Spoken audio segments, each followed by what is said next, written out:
Welcome to all of you. उम्मीद करते हैं आप सब लोग बेहतर होंगे और बहुत टाइम बाद आज वीडियो रिकॉर्ड करने का मौका मिला है।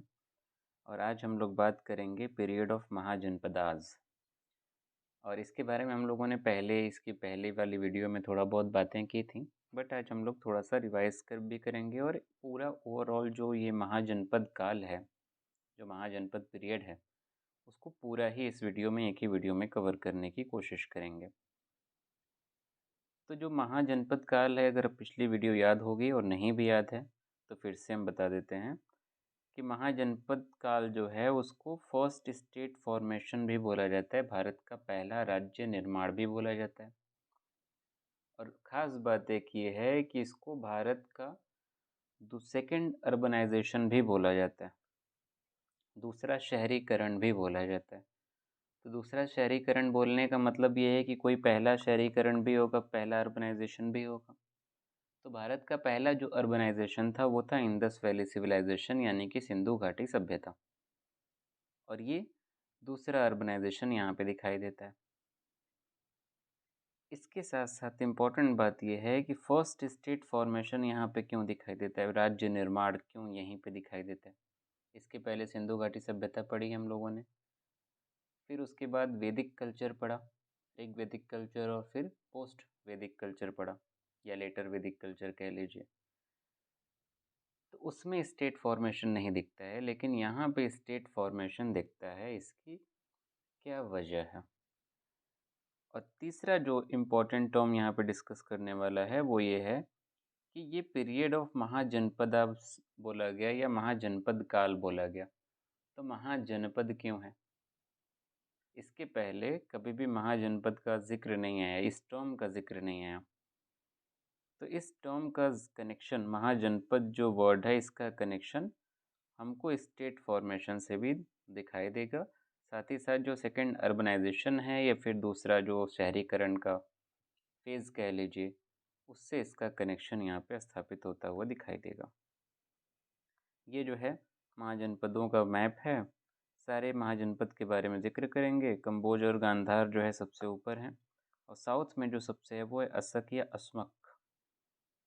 और सबसे ज़्यादा जो है, जो हमारी गंजेटिक वैली है, गंगा की जो घाटियाँ हैं, उत्तर प्रदेश वाला जो रीजन है, यहाँ पे सबसे ज़्यादा दिखाई देते हैं महाजनपद। लगभग 10 महाजनपद यहाँ पे दिखाई देते हैं। और इन सभी 16 महाजनपदों में से 3 महाजनपद ऐसे थे जो रिपब्लिक या गणराज्य माने जाते थे, और बाकी सब राजतंत्र थे, यानी कि मोनार्क थे। और गणराज्य या रिपब्लिक होने का मतलब आज का रिपब्लिक नहीं है। जैसे आज के टाइम पे भारत एक रिपब्लिक है, तो वैसा रिपब्लिक नहीं, वो रिपब्लिक अलग होता था। वो ओलिगैर्किकल सिस्टम पे बेस्ड होता था, यानी कि जो कबीलाई समाज होता है उसमें भी जो मुखिया होता है, जो हेड होता है, उसका इलेक्शन होता है। तो यहाँ पे भी उसका इलेक्शन होता था, उस बेसिस पे ये एक रिपब्लिक था। आज के मॉडर्न रिपब्लिक से इसका कोई कनेक्शन नहीं है। हालांकि इस्टेब्लिश करने वाले लोग कनेक्शन जो है इस्टेब्लिश कर देते हैं। तो पहले तो हम लोग 3 चीज़ें समझेंगे। पहला तो इसके टर्म को ही समझेंगे कि जो इसका टर्म है वो महाजनपद कैसे पड़ा। तो महाजनपद जो टर्म है वो, उसके पीछे की कहानी ये है कि वैदिक कल्चर में महाजनपद नहीं था, वहाँ पे जना था। सबसे पहले जन या जना था, फिर उसके बाद लेटर वैदिक एज में जनपद हुआ, उसमें पद वर्ड आ गया। और उसके बाद इसमें टाइम पीरियड में क्या हो गया, महा आगे लग गया, यानी कि वो जनपद और ज़्यादा बड़ा हो गया। तो बड़ा हुआ कैसे, ये भी सवाल उठता है। तो उसके लिए थोड़ा सा हमको जो है और पीछे जाना पड़ेगा, थोड़ा बेसिक अंडरस्टैंडिंग जो है डेवलप करनी पड़ेगी। अब मान लेते हैं ये हमारा जो है भारत है, ऊपर का हिस्सा है, ठीक है।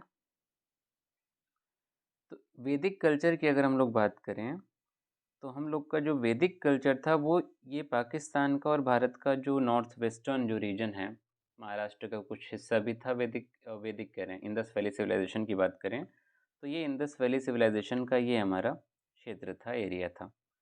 यूपी तक हालांकि कुछ इलाका था, बट ओवरऑल नॉर्थ वेस्ट में इंडस वैली सिविलाइजेशन जो है वहीं तक सीमित थी। उसके बाद वैदिक कल्चर जब आया, यानी कि 1500 बीसी के आसपास का जो पीरियड है, 1500 ईसा पूर्व के आसपास का, थोड़ा सा जो सभ्यता है वो थोड़ा सा आगे बढ़ी। और फिर पोस्ट वैदिक कल्चर या लेटर वैदिक कल्चर में हम लोग देखेंगे जो 1000 बीसी या 1000 ईसा पूर्व के आसपास का जो टाइम पीरियड है, वहाँ से लेके 500 के आसपास का, तो वो सभ्यताएं थोड़ा सा या लोग थोड़ा सा और पूर्व की तरफ बढ़ते हैं, यानी कि गंगा वाला जो क्षेत्र है उधर बढ़ते हैं। उधर बढ़ने की वजह ये थी कि जैसे जैसे मौसम बदला, मौसम बदलने के साथ साथ बारिश जो है बढ़ना शुरू हुई। बारिश के बढ़ने की वजह से लोगों में माइग्रेशन हुआ, लोग एक जगह से दूसरी जगह शिफ्ट होना शुरू हुए। और सबसे बेहतर जो है इलाका आज भी अगर आप देखें तो जो गैंजेटिक वैली है, जो गंगा की घाटियाँ, वो सबसे बेहतर है। नदियाँ जहाँ होंगी वहाँ पे बेहतरी होती थी और लोगों को बसने में आसानी होती थी, तो धीरे धीरे लोग इधर माइग्रेट हुए। एक चीज़ तो ये। दूसरी चीज़ ये कि सिंधु घाटी सभ्यता में कोई वैसा रूल करने का, राज्य जो है स्थापित करने का, राज करने का, शासन करने का कोई वैसा साक्ष्य दिखाई नहीं देता है। एक जो है हेड कोई होता था, ऐसा माना जाता है कि हाँ वो मतलब एक आफ्टर ऑल एक सोसाइटी है तो उसको बैलेंस करने के लिए, उसको मेंटेन करने के लिए कोई तो होगा ही, उस तरीके से होता था। बट कोई राजा टाइप का नहीं होता था। वही चीज़ ऋग्वैदिक काल में भी कोई जो है राज्य का वैसा कोई कॉन्सेप्ट नहीं था। हालांकि वहाँ पे राजन होता था, लेकिन राजन भी जो है उसके काम भी लिमिटेड होते थे। ये नहीं कि उसको अपनी टेरिटरी बढ़ाना है, अपना साम्राज्य स्थापित करना है, ज़्यादा से ज़्यादा ज़मीनों पे कब्जा करना है, ऐसा कुछ नहीं होता था। लेकिन 1000 ईसा पूर्व के आसपास, यानी कि उत्तर वैदिक काल में हम देखते हैं कि विस्तार की बातें जो है सामने आने लगी। राजन जो होता था वो अपनी ज़मीनों का विस्तार करने की शुरुआत कर देता है, और युद्ध जो है वो ज़मीनों को लेके भी दिखाई देते हैं। लेकिन सिंधु घाटी सभ्यता में भी, ऋग्वैदिक जो काल था उसमें भी, और उत्तर वैदिक जो काल है उसमें भी, किसी में भी एक प्रॉपर आर्मी का जो है कॉन्सेप्ट नहीं दिखाई देता है कि स्टैंडिंग आर्मी। आर्मी होती थी, लेकिन जब ज़रूरत हो और वो लोगों को बुलाते थे, घरों से बुलाते थे, लोगों को इकट्ठा करते थे कि हाँ युद्ध करना है, लेकिन एक प्रॉपर आर्मी नहीं दिखाई देती थी। तो ये वजह थी। तो जैसा शुरू में सबसे कम एक वैसा सिंधु घाटी सभ्यता में तो कुछ था ही नहीं। ऋग्वैदिक काल में थोड़ा बहुत था, एक राजन होता था, लेकिन काम उसका लिमिटेड होता था, ज़मीन नहीं चाहिए होती थी, तो उस लिमिटेड टेरिटरी में, लिमिटेड एक क्षेत्र में वो अपना शासन करता था, इसलिए उसको जन बोलते थे। लेकिन उत्तर वैदिक काल में क्या हुआ, ये लोग ज़मीन बढ़ाना शुरू किए, तो वो जन जो है जनपद बन गया, ज़मीनों का विस्तार हुआ, तो वो थोड़ा सा और बड़ा हुआ। और महाजनपद इसलिए कहा गया क्योंकि वो विस्तार करने की जो उनकी इच्छा थी वो और ज़्यादा जो है प्रबल हुई, बड़ी, और इसकी वजह से उनकी ज़मीनें भी बढ़ी। दूसरी खास बात है कि एक जब ज़मीनों का विस्तार होगा, क्षेत्र का विस्तार होगा, तो आर्मी की भी ज़रूरत होगी। तो वो आर्मी जो पहले स्टैंडिंग आर्मी नहीं होती थी, जब ज़रूरत होता था तब बुलाया जाता था, उस आर्मी को भी स्टैंडिंग आर्मी के रूप में यहाँ पे एक बड़ी जो है लार्ज आर्मी जो है इस्टेब्लिश करने की यहाँ पे शुरुआत हो जाती है। और इसके साथ साथ इसके पहले कोई ब्यूरोक्रेसी नहीं होती थी, एक प्रॉपर ब्यूरोक्रेसी नहीं होती थी कि यहाँ इतने सारे ये डिपार्टमेंट्स, इतने मिनिस्टर्स। इसके पहले होते थे, लेकिन वैसे नहीं होते थे, एक प्रॉपर वे में कोई उसकी स्थापना नहीं थी। लेकिन यहाँ पे एक इलेबोरेट ब्यूरोक्रेसी दिखाई देती है। तो ये कारण थे इसके, मतलब जनपद के महाजनपद बनने के। और इस महाजनपद बनने की वजह से कह सकते हैं कि इसको भारत का पहला राज्य निर्माण बोला जाता है, या फर्स्ट स्टेट फॉर्मेशन बोला जाता है। उम्मीद करते हैं स्टेट फॉर्मेशन का कॉन्सेप्ट भी क्लियर हो गया होगा, और महाजनपद जो वर्ड है उसका कॉन्सेप्ट भी क्लियर हो गया होगा। दूसरा जो टर्म है कि इसको सेकेंड अर्बनाइजेशन बोला जाता है, यानी कि दूसरा शहरीकरण बोला जाता है। सेकेंड अर्बनाइजेशन भारत का। भारत में कुल 3 अर्बनाइजेशन या 3 शहरीकरण जो है हुए, 3 बार शहर जो है बसे। पहला तो है सिंधु घाटी सभ्यता, जो शहरों के लिए ही फेमस है। 5000 साल पहले या इससे जो है प्रॉपर जो है शहर बसे थे, प्रॉपर गलियाँ होती थी, प्रॉपर नालियाँ होती थी, बढ़िया घर बनाए जाते थे, मतलब पूरा एकदम एक एक नाप तौल के एकदम ईंटे बराबर, कुछ दिक्कत नहीं। लेकिन बाढ़ आई या जो भी वजह आई, सिंधु घाटी सभ्यता बर्बाद हुई और ऋग्वैदिक काल जो शुरू हुआ उसमें वो अर्बनाइजेशन, वो शहरीकरण, वो जो है खूबियाँ नहीं दिखाई देती जो सिंधु घाटी सभ्यता में थी। और फिर उत्तर वैदिक काल में 1000 बीसी के आसपास तो चीज़ें और बुरी हुई। लेकिन यहाँ पे जो है हमको शहरीकरण की प्रक्रिया जो है फिर से शुरू होती हुई दिखाई देती है। और तीसरी जो भारत में शहरीकरण की प्रक्रिया शुरू हुई है, थर्ड अर्बनाइजेशन जो हुआ, वो दिल्ली सल्तनत माना जाता है। तो वहाँ पे शहर जो है फिर से बसाने की एक प्रक्रिया शुरू होती है। तो 3 अर्बनाइजेशन भारत में हुई, एक एक्स्ट्रा फैक्ट है, याद रखिएगा। यहाँ पे जो है वो है सेकेंड अर्बनाइजेशन और वो है महाजनपद काल में। तो तीनों फैक्ट जो है क्लियर होंगे। और बाकी जो है स्टेट फॉर्मेशन के लिए और क्या क्या ज़रूरत वाली चीज़ें थी, क्या क्या फैक्टर्स थे, वो सारा पहले डिस्कस किए हुए हैं, बट फिर से शॉर्ट में डिस्कस कर देते हैं। तो ये सारे फैक्टर तो थे ही कि ज़मीन का विस्तार हुआ, आर्मी आई और जो है टेरिटरी बढ़ी, ये सब तो हुआ। दूसरी सबसे इम्पोर्टेंट चीज़ किसी भी राज्य के बनने में या साम्राज्य के बनने में होती है, वो होती है पैसे। और यहाँ पे पैसे जो है या जो रेवेन्यू था, राजस्व था, उसका बढ़ना सबसे ज़्यादा इम्पोर्टेंट फैक्टर रहा। और वो फैक्टर इस सेंस में रहा कि इसके पहले जो है प्रॉपर टैक्सेस नहीं लिए जाते थे, यहाँ पे टैक्सेस लिए जाते थे। टैक्स जो है, कर जो है, लिए जाते थे। तो टैक्स लेने पहले नहीं लिए जाते थे, अब लिए जाते थे। कुछ तो फ़र्क होगा ना कि पहले क्यों नहीं लिए जाते थे। तो इसकी वजह ये थी कि इस टाइम पीरियड में लोहे का इस्तेमाल बहुत ज़्यादा हो रहा था। और लोहे के इस्तेमाल से एग्रीकल्चर में जो है एक तरीके से क्रांति कह सकते हैं कि आई। कृषि में लोहे के औज़ारों के इस्तेमाल से उनको खेतों में जो भी सहायता या हेल्प की ज़रूरत होती थी वो बहुत बेहतर हुआ। तो कृषि इसकी वजह से बेहतर हुई। दूसरी ख़ास बात एक ये हुई कि सीडलिंग ट्रांसप्लांटेशन जो है यहाँ पे शुरू हुआ।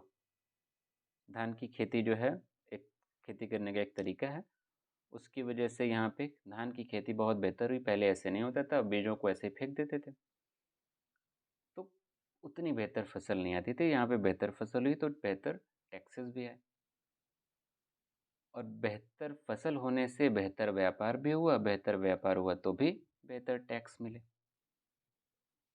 और बेहतर व्यापार हुआ तो इसकी वजह से भारत में यहाँ पे क्वाइन जो है बनना शुरू हुए। भारत में क्वाइनेज की शुरुआत दिखाई देती है, सिक्के बनना शुरू होते हैं और पंच मार्क्ड क्वाइंस जो है बनते हैं।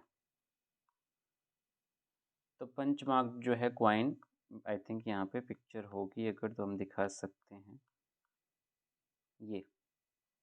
ये है पंच मार्क्ड क्वाइंस। जो भी धातु होता था चांदी की नॉर्मली, तो उसको पिघलाते थे और ऊपर उससे ठप्पा मारते थे, तो ये ऊपर जो है निशान बन जाता था, पीछे जो एकदम बराबर रहता था। ये पंच मार्क्ड कॉइन होता था। तो इस जो है कॉइन की शुरुआत जो है यहाँ पे दिखाई देती है। और इस टाइम पे रूलर भी जो है बहुत पावरफुल रहे, बहुत जो है एम्बिशियस रहे, इसकी वजह से भी राज्य निर्माण में योगदान दिखाई देता है। और साथ ही साथ लोहे के इस्तेमाल की वजह से बेहतर हथियार भी बनाए गए, और भी जो ज़रूरत की चीज़ें होती थी, रथ बनाए गए, एग्रीकल्चर में बेहतर चीज़ें हुई। इन सब चीज़ों की वजह से जो है एक स्टेट फॉर्मेशन यहाँ पे दिखाई देता है। उससे आर्मी में भी फ़ायदा हुआ, ब्यूरोक्रेसी में भी फ़ायदा हुआ, ऑर्गेनाइजेशन जैसे श्रेणियाँ बनाई गई, गिल्ड सिस्टम जो है सब पढ़ना है। तो इन सब में बेहतर जो है उनको मदद मिली और राज्य निर्माण यहाँ पे दिखाई देता है।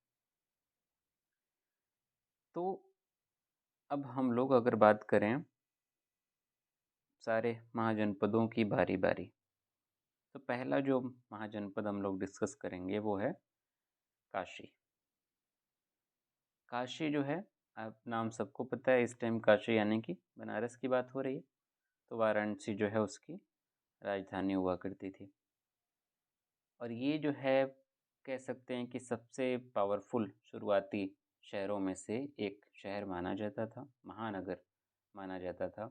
और राजघाट जो है वहाँ पे एक्सकेवेशन हुए।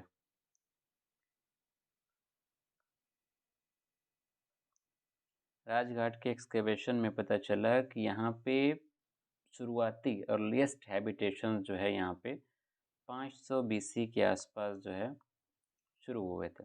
शुरुआती जो लोगों ने रहना शुरू किया 500 BC अपन यानी कि 500 ईसा पूर्व जो है यहाँ पे शुरुआत होती हुई दिखाई देती है। और मिट्टियों के जो है ये रहने के लिए घर बनाते थे। और ख़ास बात ये होती थी कि ये व्यापार जो है टेक्सटाइल का और घोड़ों का व्यापार जो है बहुत जो है कह सकते हैं उरूज पे था, या उसके लिए ये फेमस था। अगर इसके लोकेशन की बात की जाए तो वाराणसी जो है राजधानी थी और आज की वाराणसी ही है, तो इसमें कन्फ्यूजन नहीं होनी चाहिए। लेकिन ख़ास बात यहाँ पे जो याद रखने वाली है वो ये कि जो काशी है वो दो इम्पोर्टेंट नदियों से जुड़ा हुआ है। एक मेन नदी तो गंगा ही है, लेकिन गंगा की ही दो सहायक नदियाँ थीं जो इम्पोर्टेंट थीं।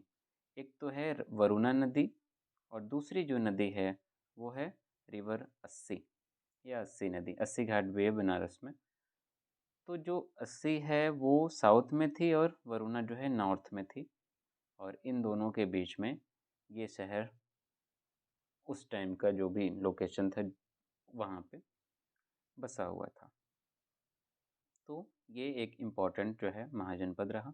लेकिन दिक्कत यहाँ पे हुई कि जब इतने सारे महाजनपद हैं तो कॉन्फ्लिक्ट तो होते ही थे। एक महाजनपद के दूसरे महाजनपद से कॉन्फ्लिक्ट होना लाजमी था यहाँ पे। तो काशी का ज़्यादातर जो कॉन्फ्लिक्ट रहा वो कौशल के साथ रहा। कोशालों के साथ जो है हमेशा जो है संघर्ष चलता रहा काशी का।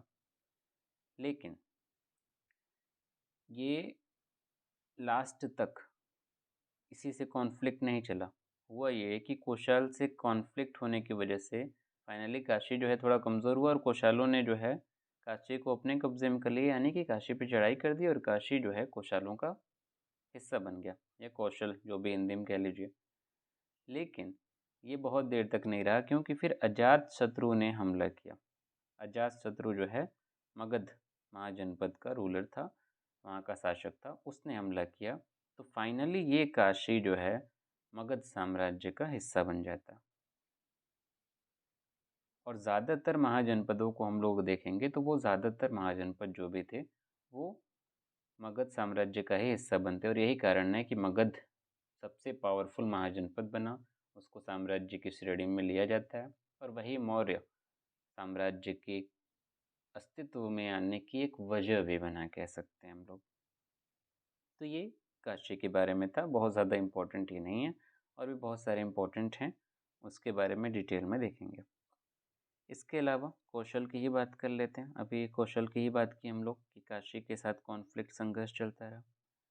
कौशल के बारे में इम्पोर्टेंट बात ये है कि इसके बारे में जो हमको डिस्क्रिप्शंस मिलता है वो शतपथ ब्राह्मण से डिस्क्रिप्शन हमको मिलता है। और इसकी जो राजधानी थी वो थी श्रावस्ती। अगर कौशल की बात की जाए तो प्रेजेंट टाइम में, तो प्रेजेंट टाइम ये हमारा जो अवध है यूपी में ये भी है।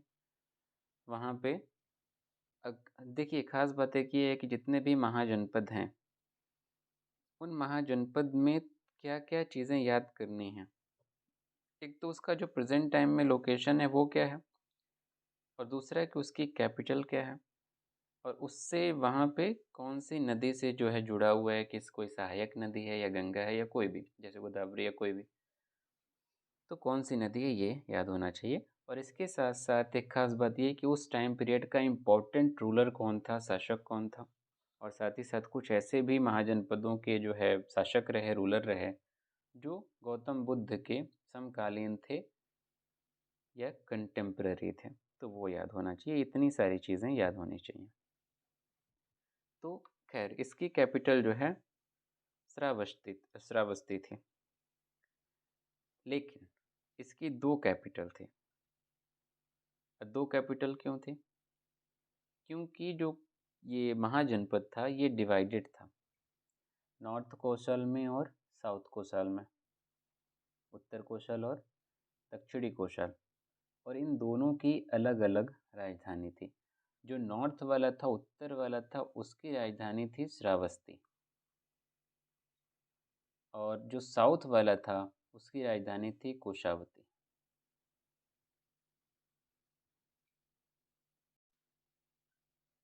और इम्पोर्टेंट बात यहाँ पे क्या थी कि दो नदियों से जो है, अच्छा, दो नदियाँ छोड़िए, इसकी सबसे ज़्यादा खास बात क्या थी कौशल की, कि ये चारों तरफ से इनफैक्ट ज्योग्राफिकल फैक्टर से जो है घिरा हुआ था।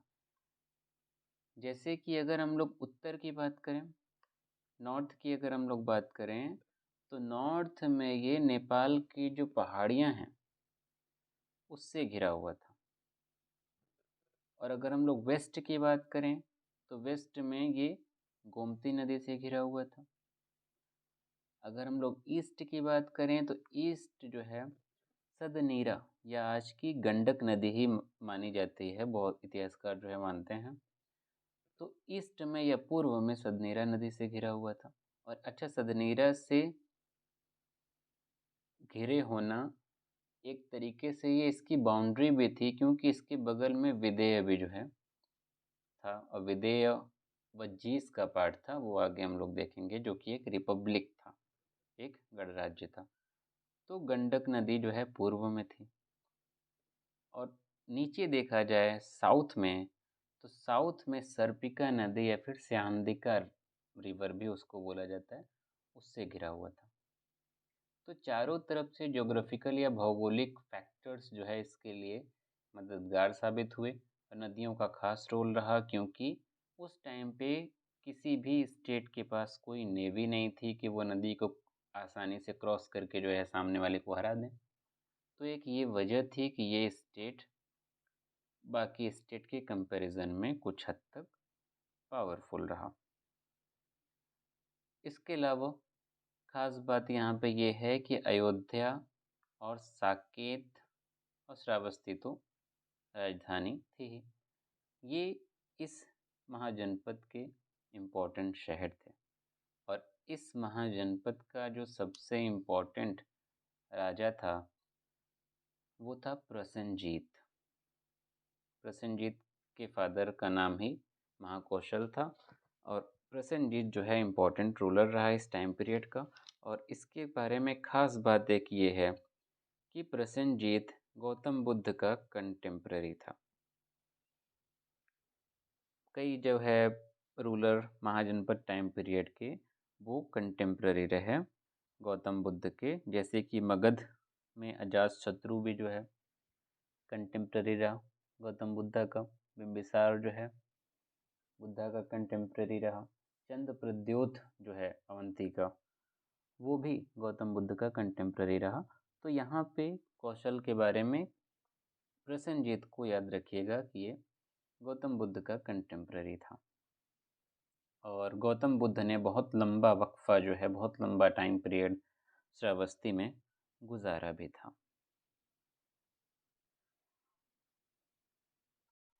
इसके अलावा प्रसेनजीत के बारे में एक खास बात ये भी याद रखने की ज़रूरत है कि प्रसेनजीत जो है विक्रमशिला हायर स्टडीज़ के लिए गया था। और विक्रमशिला जो है एक बुद्धिस्ट मोनेस्ट्री, बिहार जो है उसका लोकेशन था। एक और बात यह है कि वज्जीज़ का एक इम्पोर्टेंट कह लीजिए ट्राइब थी, या फिर जो है वज्जीज़ की एक इम्पोर्टेंट रिपब्लिक थी, क्योंकि वो कॉन्फेडरेसी थी 8 जो है रिपब्लिक्स की, 8 गणास कह लीजिए, गण बोलते थे हिंदी में। उसमें एक नाम आता है शाक्याज ऑफ कपिल वस्तु। तो शाक्याज ऑफ कपिल वस्तु भी जो है, ये जो ट्राइबल रिपब्लिक थी, रिपब्लिकन टेरिटरी कह लीजिए, ये भी कौशल का हिस्सा था उस टाइम पे। और जो कपिल वस्तु की राजधानी थी वो बस्ती डिस्ट्रिक्ट, इस टाइम जो बस्ती डिस्ट्रिक्ट है, पिपरहवा के तौर पे माना जाता है कि वही उसकी राजधानी थी। और ये पिपरहवा लुम्बिनी से करीब 15-20 किलोमीटर के आसपास में वो स्थित है। अब लुम्बिनी किस लिए फेमस है वो आप कमेंट करके बताइएगा। और लुम्बिनी भी जो है इसकी एक अल्टरनेटिव कैपिटल मानी जाती थी, एक राजधानी मानी जाती थी। इसके अलावा अगर यहाँ पे थोड़ा पॉलिटिक्स की बात की जाए, तो पॉलिटिक्स में यहाँ पे कनेक्शन दिखाई देता है प्रसेनजीत का, क्योंकि प्रसेनजीत ने अपनी बहन महाकौशल देवी की जो है शादी बिंबिसार से की, बिंबिसार जो कि मगध का शासक था। और जब शादी उससे की तो प्रसेनजीत ने अब जो काशी था, क्योंकि पहले काशी पे कब्जा किसने किया था, अभी हम बताएं कि कौशल ने किया था, बाद में फिर मगध के हाथ में हो गया था। तो ये अभी मगध के हाथ में काशी गया नहीं है, अभी कौशल के ही हाथ में है। तो प्रसेनजीत ने अपनी बहन की शादी बिंबिसार से की और दहेज के तौर पे काशी बिंबिसार को दे दिया।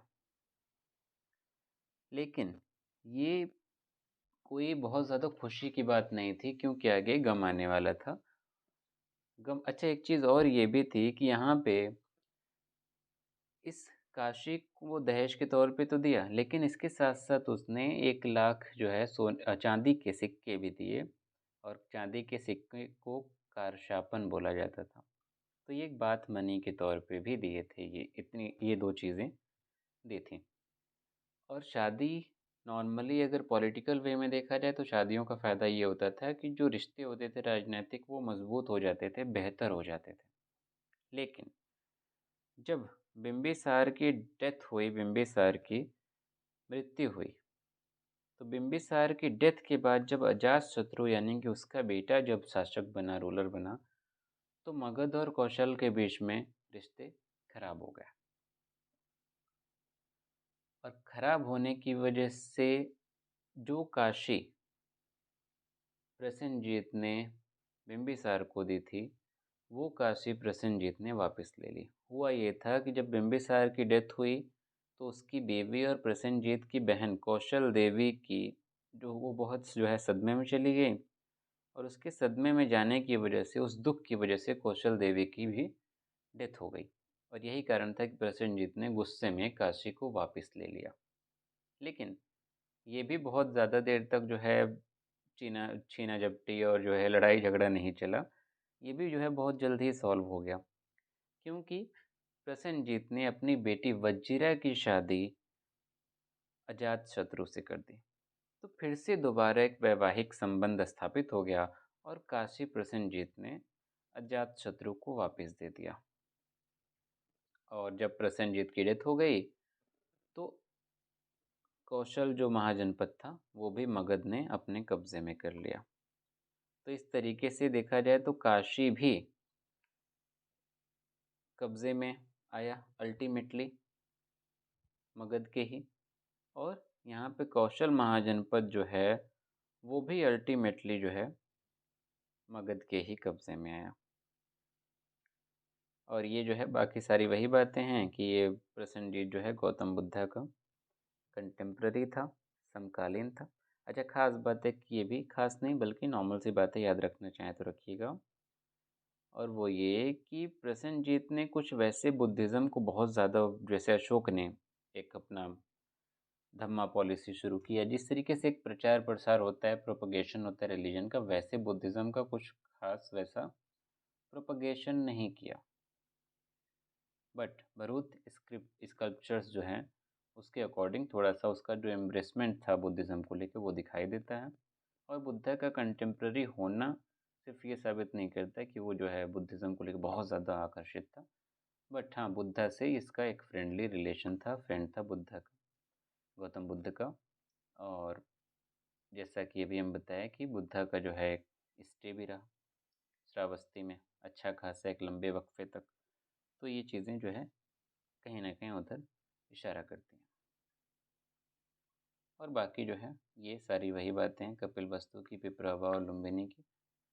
और आप लोग कमेंट करके बताइएगा कि लुम्बिनी किस चीज़ के लिए फेमस है। इसके अलावा तीसरा जो महाजनपद है वो है अंग महाजनपद। और आज ये जो है मुंगेर और भागलपुर में स्थित है। मतलब आज का जो प्रेजेंट टाइम में, वर्तमान काल में, ये वही जगह है। और मुंगेर और भागलपुर का मतलब ये आज के बिहार की बात हो रही है।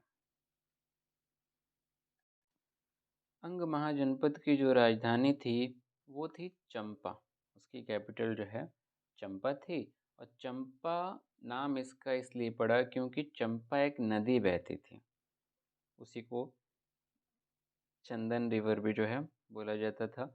और ये चंपा जो नदी है वो गंगा की सहायक नदी थी। सहायक नदी का मतलब गंगा की ट्रिब्यूटरी थी। और ट्रिब्यूटरी, अच्छा ट्रिब्यूटरी एक चीज़, एक क्वेश्चन है, सोचिएगा या कमेंट करके बताइएगा। अब मान लीजिए कि ये गंगा आ रही है उत्तराखंड से, एक पल के लिए मान लीजिए। अब वहीं से जो है यमुना भी आ रही है, इलाहाबाद में जो है मिल रही है। तो हम लोग कहते हैं कि यमुना गंगा की ट्रिब्यूटरी है, यानी कि यमुना गंगा की सहायक नदी है। तो ये कैसे डिसाइड होता है कि कौन किसकी सहायक नदी है? हम लोग ये क्यों नहीं कह सकते कि गंगा जो है यमुना की सहायक नदी है? तो इसके पीछे क्या फैक्टर्स हैं, किस बेसिस पे डिसाइड किया जाता है, सोचिएगा आप लोग, बताइएगा। तो हम कह रहे थे कि चंपा जो है गंगा की सहायक नदी है और चंपा की वजह से ही इसकी राजधानी का जो नाम है वो चंपा पड़ा। अच्छा, इसको जो बसाया उसका आर्किटेक्ट कौन है, या उसको बनाने वाले का जो नाम है, दिघ निकाय के अकॉर्डिंग, दिघ निकाय के अनुसार महागोविंद जो है चंपा के आर्किटेक्ट बोले जाते हैं। आर्किटेक्ट यानी कि उसको बनाने वाले बोले जाते हैं। हिंदी में आई थिंक वर्ड जो है, टर्म्स मेरे माइंड में आ नहीं रहे हैं, कुछ टर्म्स जो है कन्फ्यूजन होती है। तो आर्किटेक्ट उम्मीद करते हैं आप समझ रहे होंगे। तो अगर क्वेश्चन पूछे कि चंपा के आर्किटेक्ट कौन थे, तो वो दिघ निकाय के अकॉर्डिंग, सोर्सेज भी याद होने चाहिए, महागोविंद जो है इसके आर्किटेक्ट थे। इसके अलावा एक और चंपा के बारे में खास बात यह है कि चंपा का पुराना नाम मालिनी था, और इसका जिक्र जो है कई सारे हिंदू धर्मशास्त्र में आता है, वेद में, महाभारत में आता है, पुराणों में आता है, और उसमें मेंशन किया गया कि इसका पुराना नाम मालिनी था। तो ये याद होना चाहिए। इसके अलावा अंग महाजनपद का एज अ होल अगर बोला जाए, इसका रेफरेंस हमको ऐत्रेय ब्राह्मण से भी मिलता है। और चूँकि जैसा कि अभी मालिनी की बात की, तो महाभारत पुराण जो है इसमें भी जिक्र आ जाता है, और रामायण में भी इसका जिक्र दिखाई देता है। इस जो है महाजनपद की अगर बात की जाए, तो इस महाजनपद का सबसे इम्पोर्टेंट जो राजा था वो था ब्रह्मदत्त। एक ही जो है इसमें इम्पोर्टेंट राजा था, लेकिन इसके बाद ये महाजनपद भी बहुत ज़्यादा टिका नहीं, क्योंकि मगध का जो रूलर था बिम्बिसार, बिम्बिसार ने इस पे अटैक किया और अंग महाजनपद को अनेक्स कर लिया, यानी कि उस पर चढ़ाई की, उसको अपने कब्ज़े में किया। और चंपा भी, या फिर अंग महाजनपद जो है वो भी मगध का पार्ट बन गया। और बाद में बिम्बिसार ने अपने बेटे अजातशत्रु को चंपा का गवर्नर बना दिया।